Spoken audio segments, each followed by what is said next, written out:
কথা স্পষ্ট আয়নার মতো ক্লিয়ার। বাংলার জমিন থেকে সুদ ঘুষ টেন্ডারবাজি দূর করা যাবে না যতক্ষণ না পর্যন্ত আল্লাহর কোরআন দিয়ে বিচার হবে। ঠিক আজকেও যারা আলেমদেরকে মিথ্যা মামলা দিয়ে, মিথ্যা হামলা দিয়ে, জেল দিয়ে, জরিমানা দিয়ে কোরআন এবং সুন্নাহর আলোচনাকে স্তব্ধ করে দিতে চেয়েছিল, ইতিমধ্যে বাংলার মানুষ প্রমাণ করে দিয়েছে আল কোরআনের সৈনিক যারা গোটা পৃথিবীর প্রতিটি অঙ্গন নিয়ন্ত্রণ করতে পারে। তারা এমন কিছু মানুষ আছে যারা কোরআন দেখলে, কোরআনের আলোচনা শুনলে ওরা সহ্য করতে পারে না, ওদের গায়ের ভিতরে অ্যালার্জির মতো চুলকানি উঠে যায়। আল্লাহর নামে এমন একটা তাকবীর দিবেন, এলাকায় যদি কোনো রামপন্থী, বামপন্থী, তেলাপোকা, ওই পোকা, সার পোকা থেকে থাকে, তাদের কলিজায় যেন আগুন ধরে যায়। এবার দুটি হাত টান টান করে আল্লাহকে দেখায়, বলছি লিল্লাহে তাকবীর, নারায়ে তাকবীর। আল্লাহ কবুল করুক। সকলে বলছি আল্লাহুম্মা আমিন। যে মালিক আপনাকে আমাকে বড় দয়া করে, মায়া করে আসার এবং বসার তৌফিক দান করছেন, এজন্য জবানটা ছেড়ে দিয়ে পড়ছি আলহামদুলিল্লাহ। জোরে বলেন আলহামদুলিল্লাহ। দুরূদ ও সালাম পেশ করছি মানবতার মুক্তির দূত, বিশ্বনবী, বিশ্ব নেতা, আকা ইনামদার, তাজদারে মদিনা। জবানটা ছেড়ে দিয়ে পড়ছি সকলে সাল্লাল্লাহু আলাইহি ওয়াসাল্লাম। মাগফিরাত কামনা করি সেই সকল মত্তে মুজাহিদ ভাইদের জন্য যারা দ্বীনের জন্য, কোরআনের জন্য, ইসলামের জন্য বুকের তাজা রক্তটুকু জমিনে ঢেলে দিয়ে শহীদ হয়েছেন। বিশেষ করে গত কিছুদিন আগে আমাদের সকলের কাছের প্রিয় শহীদ ওসমান হাদি ভাই এই দুনিয়ার জমিন থেকে বিদায় নিয়েছেন। আল্লাহ পাক রব্বুল আলামিন যেন সকলকে শহীদি মর্যাদা দিয়ে জান্নাতের সর্বোচ্চ মাকাম দান করেন। সকলেই বলছি আল্লাহুম্মা আমিন। সম্মানিত উপস্থিতি, I will not say any political space because it is not political space of any political party. I am not political person, I am not political leader. I have come from Shakira for giving a space Quran and Sunnah. সম্মানিত ভাইয়েরা, আমি রাজনৈতিক কোনো ব্যক্তি নই, আর এটা রাজনৈতিক কোনো মঞ্চ নয়, ঠিক না বেঠিক? আমি এখানে তাই বলবো যা আল্লাহ পাক রব্বুল আলামিন পবিত্র কোরআনুল কারীমের ভিতরে বলছেন। কিছুদিন আগে আপনার নৌকার দলের লোক যারা ছিল তারা এই মাহফিলে আসে না নাই? সবাই বলেন আসে না নাই? ধানের শীষে জিয়া তুমি আসমি, সেই দলের লোক আসে না নাই? 13 কোটি মা না কি যেন বলে আপনার জামাত ইসলামের লোক এই দলে আসে না নাই? সুতরাং আমরা এখান থেকে বুঝতে পারছিলাম এটা হচ্ছে হুদাল লিন্নাস, গোটা দুনিয়ার মানুষের জন্য এটা হিদায়েত স্বরূপ। সুতরাং কোরআন থেকে কথা হবে, কোরআন থেকে কথা বলার পরে তার কাছে লাগবে তো তেমন যার চরিত্র যেমন। কথা কয় না? অ্যালার্জি যদি আপনার থাকে আর আপনি যদি বেগুন খান, আপনার চুলকানি উঠবে কি উঠবে না? কথা কয় না? উঠবে কি উঠবে না? কিন্তু অ্যালার্জি যদি আপনার না থাকে, বেগুনের গুদাম ঘরের ভিতরে 24 ঘন্টা ঘুমিয়ে থাকলেও কিচ্ছু হবে না। ঠিক তেমনি এই পৃথিবীতে দেখবেন এমন কিছু মানুষ আছে যারা কোরআন দেখলে, কোরআনের আলোচনা শুনলে ওরা সহ্য করতে পারে না, ওদের গায়ের ভিতরে অ্যালার্জির মতো চুলকানি উঠে যায়। আমি মুজাহিদ কেন, মিজানুর রহমান আজহারি কেন, স্বয়ং আসমান থেকে ফেরেশতা এসেও যদি এদেরকে তাফসির করে শোনায়, এদের চুলকানি কমবে না বরং বা বাড়বে। কথা কয় না? দুধকে মেডিকেল সায়েন্সের পরিভাষায় আদর্শ খাবার বলা হয়। আপনি আমি যদি দুধ খাই, আপনার আমার শরীরের দুর্বলতাকে কমে যাবে, কিন্তু কোনো আমাশায় আক্রান্ত রোগী যদি দুধ খায়, সে কি সহ্য করতে পারবে? সহ্য করতে পারবে? ডাক্তার কিন্তু প্রেসক্রিপশনের নিচে সুন্দর করে লিখে দেয়, আমাশায় আক্রান্ত রোগী আছেন যারা, দুধ খাবেন না তারা। কেননা আমাশায় আক্রান্ত রোগী যদি দুধ খায়, সে কিন্তু হিতে বিপরীত হয়ে যায়। কথা কয় না? ঠিক তেমনি একইভাবে আমাশায় আক্রান্ত রোগী যেমন দুধের ভিটামিন সহ্য করতে পারে না, মুনাফিক আমার আল্লাহর কোরআন সহ্য করতে পারে না। মুনাফিকদের সর্দার আব্দুল্লাহ বিন উবাই সৈন্যদেরকে নিয়ে ভেগেছিল, কিন্তু সৈন্যদের আন্দোলন কমে নাই, বরং তীব্র হয়েছিল। ঠিক আজকেও যারা আলেমদেরকে মিথ্যা মামলা দিয়ে, মিথ্যা হামলা দিয়ে, জেল দিয়ে, জরিমানা দিয়ে কোরআন এবং সুন্নাহর আলোচনাকে স্তব্ধ করে দিতে চেয়েছিল, ইতিমধ্যে বাংলার মানুষ প্রমাণ করে দিয়েছে আল কোরআনের সৈনিক যারা গোটা পৃথিবীর প্রতিটি অঙ্গন নিয়ন্ত্রণ করতে পারে। তারা কারণ মুসলমান রক্ত দিতে জানে, মুসলমান শহীদ হতে জানে, কিন্তু একটা সেকেন্ডের জন্য বাতিল শক্তির কাছে মুসলমান জীবন দিতে জানে না। আমার ভাইরা, ভূমিকায় আর লম্বা নয়, আমি আপনাদের সামনে পবিত্র কোরআনুল কারীমের 114টি সূরার ভিতর থেকে সূরা-এ শূরার 13 নম্বর আয়াতের ছোট্ট একটা অংশ তেলাওয়াত করেছি। আসেন আল্লাহ পাক রব্বুল আলামিন যেন আয়াতের উপর কেন্দ্র করে আপনাদের সামনে কিছু কথা বলার তৌফিক দান করেন। সকলেই বলছি আল্লাহুম্মা আমিন। সম্মানিত ভাইরা, আজকে আলোচনার মূল বিষয় হচ্ছে আল্লাহর কোরআন এ সমাজে কেন প্রয়োজন। এই সম্পর্কে আমাদের জানার দরকার আছে না নাই? সকলে বলেন আছে না নাই? এ বিষয়কে কেন্দ্র করে আমি আপনাদের সামনে যে আয়াতখানা তেলাওয়াত করেছি, আল্লাহ তাআলা পবিত্র কোরআনুল কারীমের ভিতরে বলছেন, আন আকিমুদ্দিন ওয়া লা তাতাফাররাকু ফি।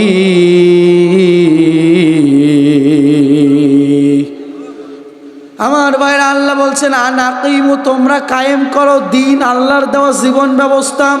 এইবার বুঝে থাকলে বলেন তো আল্লাহর দেওয়া জীবন ব্যবস্থার নাম কি? সকলে বলেন, আমাদের দিনের নাম কি? ইসলাম। আমার ভাইরা, আল্লাহ পাক রব্বুল আলামিন বলেন ইন্নাদ দীনা ইনদাল্লাহিল ইসলাম, আমার দেওয়া জীবন ব্যবস্থা, আমার দেওয়া মনোনীত ধর্ম হচ্ছে ইসলাম। ইসলামকে বাদ দিয়ে, কোরআনকে বাদ দিয়ে যারা তাদের জীবন বিধান পরিচালনা করতে চাইবে তাদের জন্য কখনো সফলতা থাকতে পারে না, তাদের জন্য বিফলতা ছাড়া আর কিছু হতে পারে। একটু পিছনের ইতিহাসের দিকে তাকান। ইসলামকে বাদ দিয়ে, কোরআনকে বাদ দিয়ে জীবন বিধান পরিচালনা করতে চেয়েছিল নমরুদ। নমরুদকে আমার আল্লাহ সামান্য মশা দিয়ে জুতা পিটি করে এই পৃথিবীর জমিন থেকে বিদায় করে দিয়েছে। শুধু তাই নয়, ইতিহাসের দিকে তাকান। ইসলামকে বাদ দিয়ে, কোরআনকে বাদ দিয়ে তার জীবন বিধান পরিচালনা করতে চেয়েছিল ফিরাউন। ফিরাউনকে আমার আল্লাহ সামান্য তার হাঁটু সান্নেক পানিতে চুবিয়ে চুবিয়ে মেরে এই পৃথিবীর জমিন থেকে বিদায় করে দিয়েছে। কথা কয় না? ইসলামকে বাদ দিয়ে, কোরআনকে বাদ দিয়ে জীবন বিধান পরিচালনা করতে চেয়েছিল আবু জাহেল। আবু জাহেলকে আমার আল্লাহ এমন অপমানিত, লাঞ্ছিত, বঞ্চিত করে পৃথিবীর জমিন থেকে বিদায় করেছে যে আবু জাহেলের নাম শুনলেই মানুষের ঘৃণা লাগে। কথা হয় না? আমার ভাইরা, কয়দিন আগের দিকে তাকান। ইসলামকে বাদ দিয়ে, কোরআনকে মাইনাস করে সংবিধান চালাতে চেয়েছিল বাংলাদেশের লেডি হাসিনা। আল্লাহ তোমাকে এমন অপমানিত, এমন লাঞ্ছিত, বঞ্চিত করছে, পালানোর সময় নিজের খাবার ফেলে ছুটতে হয়েছে। কথা কয় না? শুধু তাই নাই, বলতেছে বাবার কবরটা একটু জিয়ারত করি। বলতেছে ম্যাডাম, বাবার কবর যদি জিয়ারত করতে যান ওখানেই চষি দেবে। কথা কয় না? শুধু তাই নাই, বলতেছে আমার দু একটা কাপড় চোপড় নেই। বলছে কাপড় চোপড় যদি নিতে যান ওখানে জনগণ আর দেরি করবে না। বলছে আমার সে রক্ষাকারী বাহিনী কই? বলছে ম্যাডাম, তারা আপনার আগেই ভেগেছে। কথা হয় না? তাহলে ইসলামকে বাদ দিয়ে, কোরআনকে বাদ দিয়ে জীবন বিধান যারাই পরিচালনা করতে চাইবে তাদের জন্য কি সফলতা আছে? সকলে বলেন আছে? আমার ভাইরা, এইবার আসেন তাহলে আমাদের দিনের নাম হচ্ছে, কথা হয় না, দিনের নাম হচ্ছে ইসলাম। আল্লাহ বলছেন তোমরা ইসলাম কায়েম করার চেষ্টা করো, ওয়ালা তাতাফাররাকু ফি, খবরদার খবরদার এই ব্যাপারে মতপার্থক্য করো না। এখন আসেন, ইসলাম যদি বাংলার জমিনে প্রতিষ্ঠিত হয়ে যায় আমাদের লাভ আছে না নাই? সকলে বলেন আছে না নাই? আমার ভাইরা, আল্লাহর নবী যখন সুদীর্ঘ তার জীবন পরিচালনা করলেন 40 বছর পর্যন্ত, এই মক্কার বুকে কি শান্তি আনতে পেরেছিলেন? সকলে বলেন শান্তি আনতে পেরেছিলেন? শান্তি আনতে পারেন নাই। যখনই আল্লাহর নবীর কাছে কোরআনুল কারীম নাজিল হয়ে গেল, আল্লাহর নবী যখন কোরআন দিয়ে দেশ পরিচালনা শুরু করলেন, আমার ভাইরা, আল্লাহর নবী বললেন আমার যুগ হচ্ছে সর্বশ্রেষ্ঠ যুগ, আমি নবী মুহাম্মাদের যুগ সর্বশ্রেষ্ঠ যুগ। আমার ভাইরা বলেন তো দেখি, নবী মুহাম্মাদের যুগ কি শ্রেষ্ঠ যুগ হয়েছিল পানি পড়া দিয়ে? কথা কয় না? পানি পড়া দিয়ে হয়েছিল? তেল পড়া দিয়ে হয়েছিল? তসবি টিপে টিপে হয়েছিল? না, আল্লাহর কোরআন দিয়ে সমাজ পরিচালনা করার পরে নবী মুহাম্মাদের যুগ হয়েছিল সর্বশ্রেষ্ঠ যুগ। জোরে জোরে বলেন না আল্লাহু আকবার। আমার ভাইরা বলেন তো দেখি, আজকে আমার সমাজে, আমার বাংলাদেশে সেই একই কেস, একই অন্যায়, জুলুম, অত্যাচার, সুদ, ঘুষ, ঘর্ষণ আছে না নাই? চুরি আছে না নাই? আমার ভাইরা, একটা কথা স্পষ্ট আয়নার মতো ক্লিয়ার, বাংলার জমিন থেকে সুদ ঘুষ টেন্ডারবাজি দূর করা যাবে না যতক্ষণ না পর্যন্ত আল্লাহর কোরআন দিয়ে বিচার হবে। আমার ভাইরা এবার আসেন, তাহলে বাংলার জমিনে যদি ইসলাম প্রতিষ্ঠিত হয়ে যায় প্রধান লাভ কয়টা বলেন তো? বড় বড় লাভ 5টা, অনেকগুলো লাভ আছে, তার মধ্যে সবচেয়ে বড় লাভ হলো 5টা। 1 নম্বর, এই সমাজের বুকে চুরি আছে না নাই? সবাই বলেন চুরি আছে না নাই? আছে। এখন আসেন আমার ভাইরা, যখন আল্লাহর কোরআন সংবিধান হয়ে যাবে, আল্লাহর কোরআন দিয়ে যখন দেশ চলবে, তখন কি কারোর স্বামীর দেওয়া আইন দিয়ে দেশ চলবে? তখন কি স্বামীর দেওয়া আইন দিয়ে দেশ চলবে? বাবার তৈরি সংবিধান দিয়ে দেশ চলবে? কারোর তৈরি সংবিধান দিয়ে চলবে না। যখন আল্লাহর কোরআন পার্লামেন্টে চলে যাবে, আল্লাহর কোরআন দিয়ে দেশ চলবে। জোরে জোরে বলেন আল্লাহু আকবার। আমার ভাইরা এবার আসেন, আল্লাহর কোরআনের ভিতরে চোর চুরি করলে শাস্তি আছে না নাই? সকলে বলেন। আমার ভাইরা, আল্লাহ পাক রব্বুল আলামিন সূরা মায়েদার 38 নম্বর আয়াতের ভিতরে কত সুন্দর করে জানিয়ে দিয়েছেন, আস-সারিকু ওয়াস-সারিকাতু ফাকতাউ আইদিয়াহুমা। আমার ভাইরা, আল্লাহ পাক রব্বুল আলামিন সূরা মায়েদার 38 নম্বর আয়াতের ভিতরে বলছেন, যদি কোনো ব্যক্তি চুরি করে, আর চুরি করার পরে যদি কোনো ব্যক্তি ধরা পড়ে, হোক সে পুরুষ হোক সে নারী, তার হাতটা কেটে দিতে হবে। আইনটা কার? আরো জোরে বলেন। ভাই আপনার কি ঘুম আসতেছে? একটু তাকবীর দেন তো, নারায়ে তাকবীর। ঘুম আসে কেন? ঘুম আসলে তো এক্ষুনি তো আরো মেহমান সামনে বাকি। ভাই শোনেন, ওই যে জেনারেটর চলতেছে, ও কি তেল ছাড়া চলে? বলেন চলে? বক্তাকেরও কিন্তু শ্রোতা না হলে আলোচনা হয় না। এজন্য যখনই আওয়াজ দিবেন একটু দয়া করে। আমার ভাইরা, তাহলে চোর চুরি করলে হাত কেটে দিতে হবে, এই বিধানটা কার? আমার ভাইরা, আল্লাহ বলছেন যদি কোনো ব্যক্তি চুরি করে আর চুরি করে ধরা পড়ে, সঙ্গে সঙ্গে তার হাত কেটে দাও। আমার ভাইরা, যখন আল্লাহর কোরআন সংবিধানে চলে যাবে, বাংলাদেশের আইনে যখন চোর চুরি করলে হাত কেটে দেওয়া হবে, এই বিধানটা যদি পাশ হয়ে যায়, আর জজ কোর্টের সামনে, সুপ্রিম কোর্টের সামনে যদি 100 চোরের হাত কেটে দেওয়া হয়, বাংলার জমিনে চুরি অত দূরের কথা, বাংলার মানুষ চুরির কথা ভাবতে ভয় পাবে। কথা বলেন। আমার ভাইরা, তার একটা বাস্তব উদাহরণ আমি আপনাদের সামনে তুলে ধরতে চাই। আল্লাহর নবী যখন কোরআন দিয়ে দেশ চালাচ্ছেন, আল্লাহর নবী দেশ চালানোর সময় বনু মাখজুমিয়া গোত্রের একটা মেয়ে, নাম তার ফাতেমা, এই ফাতেমা চুরি করে ধরা পড়েছে। গভীর মনোযোগ আমার দিনী ভাইরা, এই বনু মাখজুমিয়া গোত্রের মেয়ে ফাতেমা চুরি করে ধরা পড়েছে। আল্লাহর নবী রায় দিয়ে দিলেন, বনু মাখজুমিয়া গোত্রের মেয়ের হাত কেটে দাও। জোরে জোরে বলেন আল্লাহু আকবার। আমার ভাইরা, বনু মাখজুমিয়া গোত্র ছিল অনেক বড় একটা ধন সম্পদ ওয়ালা গোত্র। কুরাইশ বংশের একটা গোত্র ছিল বনু মাখজুমিয়া গোত্র। আমার ভাইরা, আবার এদিকে এই ফাতেমার বিয়ে হয় নাই, নবী আমার রায় দিয়ে দিলেন তার হাত কেটে দিতে হবে, হাত কেটে দিতে হবে। আমার ভাইরা, সমস্ত সাহাবীরা হতভম্ব হয়ে গেল, অবাক হয়ে গেল, নবী আমার কি রায় দিয়ে দিলেন। আমার ভাইরা, সাহাবীরা গুসগুস ফুসফুস শুরু করে দিলাম, নবীকে একটু সুপারিশ করা যাক, নবীকে একটু সুপারিশ করে যদি তার হাত কাটার আইনটা যদি বাদ দিয়ে অন্য কোনো আইন করা যায়, তাহলে মেয়েটা হয়তো বেঁচে যাবে। এখন নবীর সামনে সুপারিশ করবে কে? এই সাহস কি কারোর আছে? নবীর সামনে সুপারিশ করার সাহস আছে? আমার ভাইরা, যায়েদ বিন হারিসা রাদিয়াল্লাহু তাআলা আনহু ছেলে, নাম তার আবু উসামা। এই উসামার সম্পর্কে নবীজির নাতি হয়। গভীর মনোযোগ দিবেন। এই উসামাকে সাহাবীরা ধরছে, এ উসামা, এই যে বনু মাখজুমিয়া গোত্রের মেয়ে ফাতেমার যদি হাত কেটে দেয়, ইসলামের ওপরে একটা বড় খারাপ প্রভাব আসতে পারে। এ উসামা, নবীর কাছে একটু সুপারিশ করো, একটু সুপারিশ করো। নবী যদি তার হাত না কেটে অন্য কোনো শাস্তির বিধান দিয়ে দিত, অন্য কোনো শাস্তির বিধান যদি দিয়ে দিত, তাহলে হয়তো এই ফাতেমা বেঁচে যেত। আমার দিনী ভাইরা, এইবার সঙ্গে সঙ্গে ওসামা নবীর কাছে চলে গেছে। আসসালামু আলাইকুম ইয়া রাসূলুল্লাহ, ইয়া হাবিবাল্লাহ, হাবিবাল্লাহ, বনু মাখজুমিয়া গোত্রের মেয়ে ফাতেমার তো এখনো বিয়ে হয় নাই, আপনি তার রায় দিয়ে দিয়েছেন হাত কাটার রায়। ও নবী, আপনি যদি তার হাত না কেটে অন্য কোনো রায় দিতেন তাহলে হয়তো একটু ভালো হয়ে যেত। আমার নবী সঙ্গে সঙ্গে তার চেহারা মুবারক লাল হয়ে গেল, চেহারা মুবারক লাল হয়ে সঙ্গে সঙ্গে বসা থেকে উঠে দাঁড়িয়ে গেলেন। দাঁড়িয়ে উঠে ডাক দিয়ে বললেন, হে উসামা, তোর আমার সামনে সুপারিশ করার সাহস কে দিল? আল্লাহু আকবার।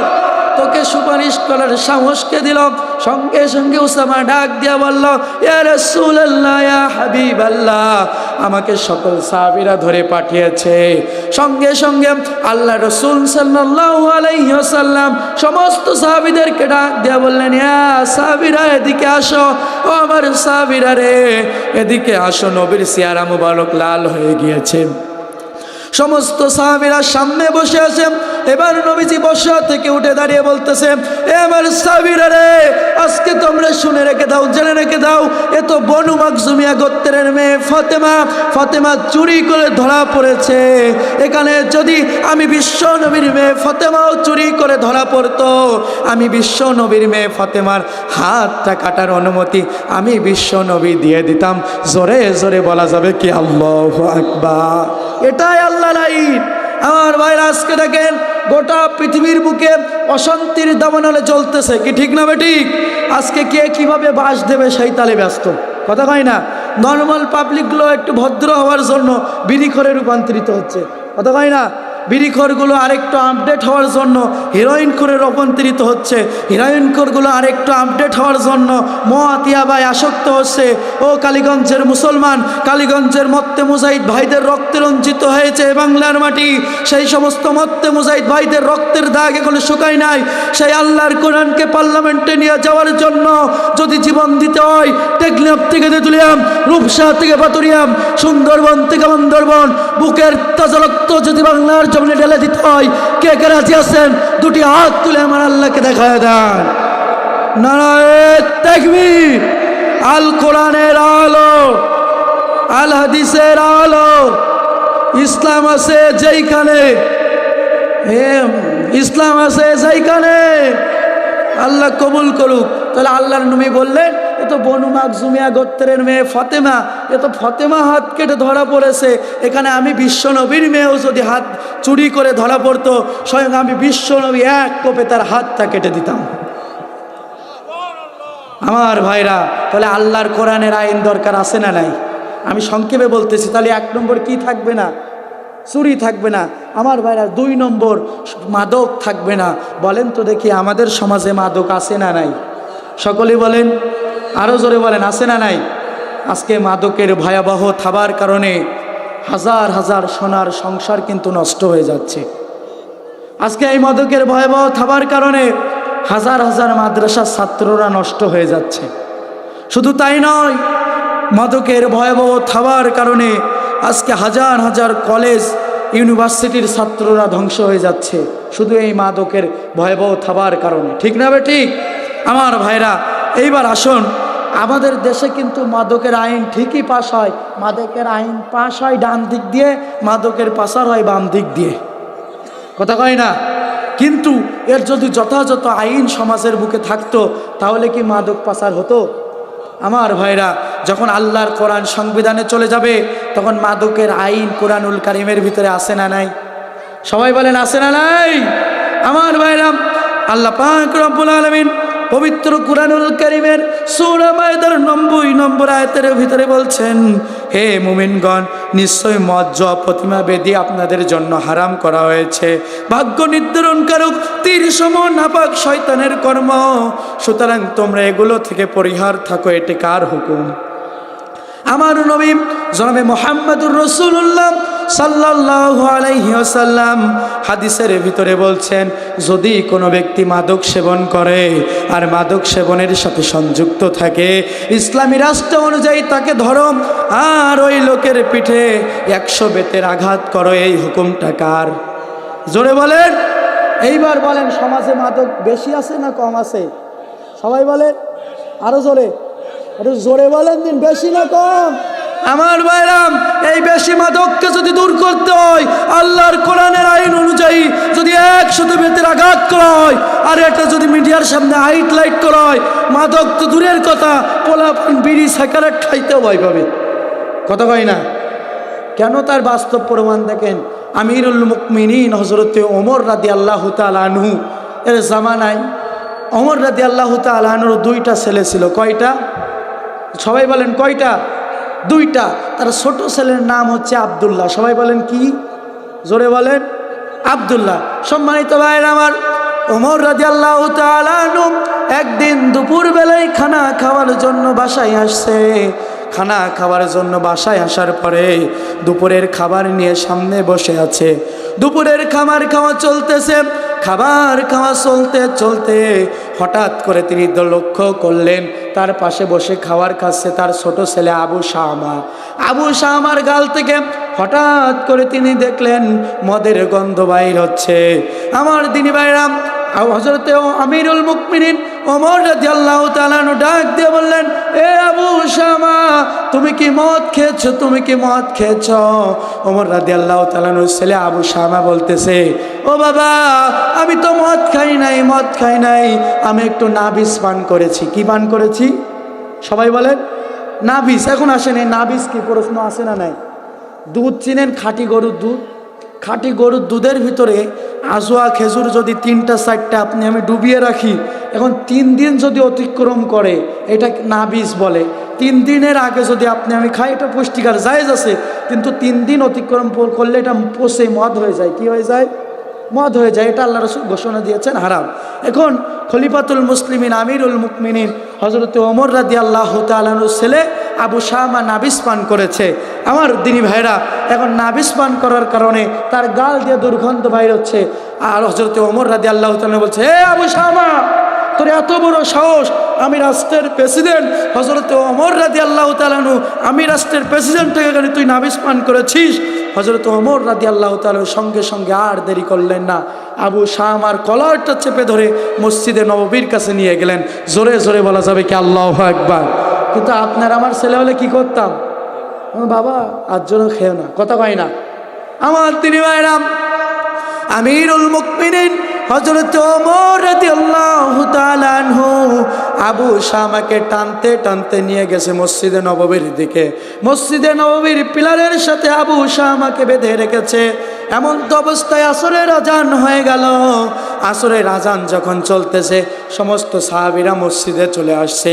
আমিরুল মুমিনিন হযরত ওমর রাদিয়াল্লাহু তাআলা আনহু ডাক দিয়ে বলছে, আমার সাহাবীরা রে, আমার ছেলে আবু শামা রাদিয়াল্লাহু তাআলা আনহু সে মদ পান করেছে, সে মদ পান করেছে, সে নাবিস পান করেছে, তার বিচার হবে আসরের নামাজের পরে। ও আমার সাহাবারা রে, তোমরা সকলে বসে যাবা। কিছু কিছু সাহাবারা চিন্তা করলো, এ তো ওমরের রাদিয়াল্লাহু তাআলা আনহুর ছেলে, হয়তো একে বিচার না করেই ছেড়ে দিবে। এটা দেখেন, আমাদের সমাজে যারা নেতা আছে, এই নেতার ছেলেরা অপরাধ করলে তারা কিন্তু ঢেকে দেয়। ওই ইফটিজিং করুক আর যাই করুক, ওটা দোষ নাই। কথা বলেন ঠিক না ঠিক? তো কিছু কিছু সাহাবীরা চিন্তা করছে, এ তো প্রেসিডেন্টের ছেলে, ওমর রাদিয়াল্লাহু তাআলা আনহুর ছেলে, হয়তো একে ছেড়ে দিবে। আমার দিনী ভাইরা, আবার কিছু কিছু সাহাবীরা চিন্তা করতেছে, না, যে ওমরকে দেখলে শয়তান ভয় পায়। আল্লাহু আকবার বলে। যে ওমরকে দেখলে শয়তান ভয় পায়, তিনি তো সারার বান্দা নাই। আবু শামার আজকে কপাল পুড়েছে। আল্লাহু আকবার। আমার দিনী ভাইরা, ইতিমধ্যে আসরের নামাজ শেষ হয়ে গেল। আসরের নামাজ শেষ হওয়ার পরে আবু হযরত ওমর রাদিয়াল্লাহু তাআলা আনহু সমস্ত সাহাবীদেরকে এক জায়গায় করলেন, ডাক দিয়ে বললেন, এই জল্লাদকে ডাকো। জল্লাদকে ডাক দিয়ে সমস্ত সাহাবীদের সামনে রায় দিয়ে দিলেন, আবু শামার পিঠে 100 বেতের আঘাত করো। 100 বেতের আঘাত করা হবে না যতক্ষণ আবু শামাকে ছেড়ে দেওয়া হবে না ততক্ষণ। চিৎকার দিয়ে বলেন না আল্লাহু আকবার। আমার দিনী ভাইরা, এইবার আবু শামার ঘোষণা হয়ে গেল। জল্লাদ সঙ্গে সঙ্গে হাজির হয়ে গেল। জল্লাদের হাতে বেত রয়েছে। জল্লাদ 1 থেকে শুরু করলেন, 1 থেকে শুরু করে 1টা 2টা করে 3টা বাড়ি মারছেন। কয়টা? সবাই বলেন। 3টা বাড়ি মারছেন। এখন আমিরুল মুমিনিন হযরত ওমর রাদিয়াল্লাহু তাআলা আনহুর পছন্দ হয় না। বলছে, এই জল্লাদ, তোর কি চাকরি বাঁচানোর ভয় না জীবন বাঁচানোর ভয়? এখন আমিরুল মুকমিনিন ডাক দিয়ে বলছে, এ জল্লাদ, তোর কি চাকরি বাঁচানোর ভয় আছে? এজন্য কি তুই এলো আস্তে আস্তে বাড়ি মারিস? আমার ভাইরা, কিন্তু জল্লাদ অন্য এক হাদিসের ভিতরে বলছেন, সম্মানিত ভাইরা আমার গায়ে যে শক্তি ছিল, অন্য দিন যে বাড়িগুলো মারি তার সে জোরে আমি বাড়ি মেরেছিলাম। জোরে জোরে বলেন আল্লাহু আকবার। আমার ভাইরা, ওমর রাদিয়াল্লাহু তাআলা আনহুর একটা বাড়িও পছন্দ হলো না। সঙ্গে সঙ্গে আমিরুল মুকমিনিন হযরত ওমর রাদিয়াল্লাহু তাআলা আনহু জল্লাতের কাছ থেকে বেতটা কেড়ে নিলেন। বেতটা কেড়ে নিয়ে 3 থেকে শুরু করে 1টা 2টা করতে করতে 30টা বাড়ি মারলো। যখন আবু শামার পিঠ দিয়ে ফিনকির বেদিয়ে রক্ত বাইর হলো, তখন দূর থেকে আবু শামার কলিজার টুকরা মার সহ্য করতে পারল না। তখন আমার দিদি ভাইরা, আবু শামার বাপ সঙ্গে সঙ্গে ছুটে আসলো। তখন আমার ভাইরা, সমাজের বুকে সন্তান যতই অপরাধ করুক, মায়ের অন্তরের ভিতরে কিন্তু দয়া মায়া একটু বেশি। কথা বলেন ভাইরা আমার, যার মা নাই, জনম দুঃখিনী মা নাই, তার মতো হতভম্ব কপাল আসমানের নিচে জমিনের উপরে আর কেউ নাই। আমার ভাইরা, আমার কলিজার টুকরা মা 2টা বছর আগে পৃথিবীর জমিন থেকে বিদায় নিয়েছেন। আমি জানি মা না থাকার কি যন্ত্রণা। দাঁত থাকতে দাঁতের মূল্য দিতে বুঝতে হবে। মায়ের দরদ একটু বেশি হয়ে যায়। সম্মানিত ভাইয়ার আমার, আবু শামার মা দূর থেকে লক্ষ্য করতেছেন, আবু শামার পিঠে রাষ্ট্রের প্রেসিডেন্ট হযরত ওমর রাদিয়াল্লাহু তাআলা আনহু বেতের আঘাত করতেছিল। যখন 30টা বাড়ি মারা শেষ হয়ে গেল, যখন আবু শামার পিঠ দিয়ে রক্ত বাইর হচ্ছিল, তখন দূর থেকে আবু শামার মা এসে আমিরুল মুকমিনিন খলিফাতুল মুসলিমিনের পা জড়িয়ে ধরলেন। ও আমিরুল মুকমিনিন, খলিফাতুল মুসলিমিন, আমি তো আর সহ্য করতে পারি না, আমি তো আর সহ্য করতে পারি না। তুমি যে 30টা বাড়ি মেরেছো, আর বাড়ি মারার দরকার নাই। আমি আমিরুল মুকমিনিন, তো তোমার স্ত্রী, আমি আবু শাহামার মা। বাকি 50টা বাড়ির দরুন যে বাড়িগুলো তুমি মেরেছো, বাকি যে বাড়িগুলো বাকি আছে, প্রত্যেকটা বাড়ির দরুন আমি 1টা করে উট আল্লাহর রাস্তায় সদকা দিব। জোরে বলেন আল্লাহু আকবার। রাষ্ট্রের প্রেসিডেন্ট হযরত ওমর রাদিয়াল্লাহু তাআলা ডাক দিয়ে বলতেছেন, এই কে আছিস, সেই মহিলাকে সরা। আল্লাহু আকবার বলেন। এই কে আছিস, সেই মহিলাকে সরা। আমার আল্লাহ যে আইন দিয়েছেন, আইনের বিরুদ্ধে আমি যেতে পারবো? সঙ্গে সঙ্গে আমিরুল মুকমিনিনের স্ত্রীকে সরিয়ে দেওয়া হলো। যখন আমার দিনী ভাইরা, আমিরুল মুকমিনিন হযরত ওমর রাদিয়াল্লাহু তাআলা আনহু আবার 30টা বাড়ি থেকে শুরু করে 1টা 2টা করতে করতে 31 32 করতে করতে 50টা বাড়ি মারা শেষ হয়ে গেল। যখন আবু শামা এই দুনিয়ার জমিন থেকে বিদায় নিল, তখন জোরে জোরে বলেন আল্লাহু আকবার। আমার দিনী ভাইরা, সঙ্গে সঙ্গে আমিরুল মুকমিনিন হযরত ওমর রাদিয়াল্লাহু তাআলা আনহু ডাক দিয়ে বলতেছেন, হে আমার সাহাবীরা, আবু শামা তো দুনিয়ার জমিন থেকে বিদায় নিয়েছে। আবু শামাকে দ্রুত কাফন দাফনের ব্যবস্থা করো। আবু শামাকে কাফন দাফনের ব্যবস্থা করো। সাহাবীরা সঙ্গে সঙ্গে আবু শামাকে কাফন দাফনের ব্যবস্থা করা শেষ করলো। যখন জানাজা পড়া হলো, তখন জানাজা শেষ হয়ে গেল, যখন কবর দেওয়া শুরুর কাজ শুরু হয়ে গেল, তখন এইবার যখন কবর দেওয়া হয়ে গেল, আমার ভাইরা সমস্ত সাহাবীদেরকে ডাক দিয়ে বলতেছে, ওমর রাদিয়াল্লাহু তাআলা আনহু, ও আমার সাহাবারা রে, তোমরা এবার বাড়ির উদ্দেশ্যে রওনা দাও, বাড়ির উদ্দেশ্যে রওনা দাও।